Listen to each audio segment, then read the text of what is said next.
Detik-detik kemerdekaan Indonesia diwarnai drama penculikan dua tokoh penting, Soekarno-Hatta. Keduanya diculik oleh para pemuda yang digambarkan berpakaian seram serta membawa pistol dan pisau. Tepat sehari sebelum proklamasi kemerdekaan Indonesia, Soekarno-Hatta diculik ke Rengas Dengklok, Karawang, Jawa Barat pada 16 Agustus 1945. Dalam penculikan tersebut adalah golongan muda seperti Sukarni, Khairul Saleh, dan Wikana. Sebelumnya, Soekarno dan Muhammad Hatta serta tokoh-tokoh lainnya menginginkan supaya proklamasi ditetapkan melalui PPKI. Sementara golongan pemuda menginginkan supaya proklamasi dilakukan secepatnya tanpa melewati PPKI yang diasumsikan sebagai badan hasil bentukan pemerintah Jepang. Mengantisipasi itu, golongan muda melakukan penculikan supaya Soekarno dan Hatta tidak terpengaruh oleh Jepang, bahwa kemerdekaan yang sebenarnya merupakan hasil dari perjuangan bangsa Indonesia semata, bukan pemberian dari Jepang. Pukul 3 pagi pada 16 Agustus 1945, Soekarno-Hatta dijemput golongan muda dari rumah masing-masing.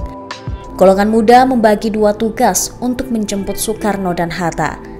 Hari itu bertepatan dengan bulan Ramadan, sehingga suasana sahur sangat mencekam. Bung Karno dalam autobiografinya berjudul Bung Karno, Penyambung Lidah Rakyat, menceritakan bahwa kala itu terdengar sayup suara mendesir di balik semak-semak. Kemudian rombongan pemuda berpakaian seragam masuk ke rumahnya dengan diam-diam. Sukarni masuk ke dalam rumah Bung Karno lengkap bersenjatakan pistol dan pedang. Sukarni mengatakan bahwa golongan muda hendak melarikan Bung Karno dan Bung Hatta ke tempat aman yang jauh dari pengaruh Jepang. Tak hanya Bung Karno, Bung Hatta yang tengah sahur juga didatangi para pemuda. Sukarni yang mendatangi Bung Hatta menyatakan sebanyak 15.000 pemuda akan menyerbu Jakarta pada 16 Agustus tengah hari untuk melucuti tentara Jepang.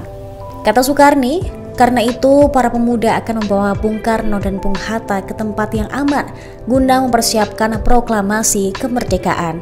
Fatmawati ikut dengan Soekarno menggunakan mobil Fiat hitam yang meluncur ke sebuah tempat yang tidak diketahui. Dalam gambarannya, tempat tersebut seperti pos penjagaan. Diketahui lokasi itu berada di Jatinegara. Soekarno-Hatta bersama keluarga kemudian dipindahkan ke sebuah truk yang disopiri Iding. Alasan golongan muda memindahkan karena sedan terlalu besar untuk melewati jalan menuju tujuan akhir. Ternyata itu merupakan siasat Sukarni dan yang lainnya, agar sopir tersebut tidak tahu akan dibawa kemana Soekarno-Hatta. Soekarno-Hatta kemudian tiba di Rengas Dengklok sekitar pukul 7 waktu Indonesia Barat dan disambut oleh seluruh anggota PETA. Dibawa ke rumah milik seorang pemimpin PETA Diau Kisyong, Rengas Dengklok, agar mudah mendeteksi pergerakan tentara Jepang jika menuju tempat itu.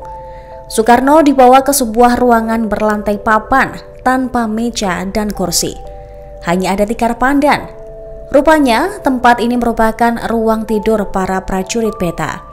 Namun selama kedua tokoh itu berada di Rengas Dengklok, revolusi besar-besaran yang diharapkan para pemuda tak kunjung terjadi. Akhirnya Bung Karno dan Bung Hatta berhasil meyakinkan para pemuda untuk membawa mereka kembali ke Jakarta. Hal itu tak lepas dari peran Ahmad Soebardjo yang mampu menjembatani komunikasi antara para pemuda dengan Bung Karno dan Bung Hatta.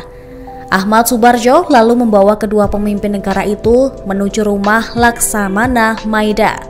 Di sanalah teks proklamasi disusun. Rumah Laksamana Maida dipilih sebagai tempat menyusun naskah proklamasi lantaran memiliki hak imunitas dari pemeriksaan tentara Jepang.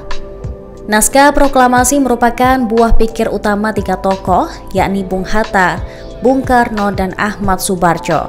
Sementara itu, bendera merah putih sudah dikibarkan para pejuang di Rengas Dengklok pada Kamis 16 Agustus 1945.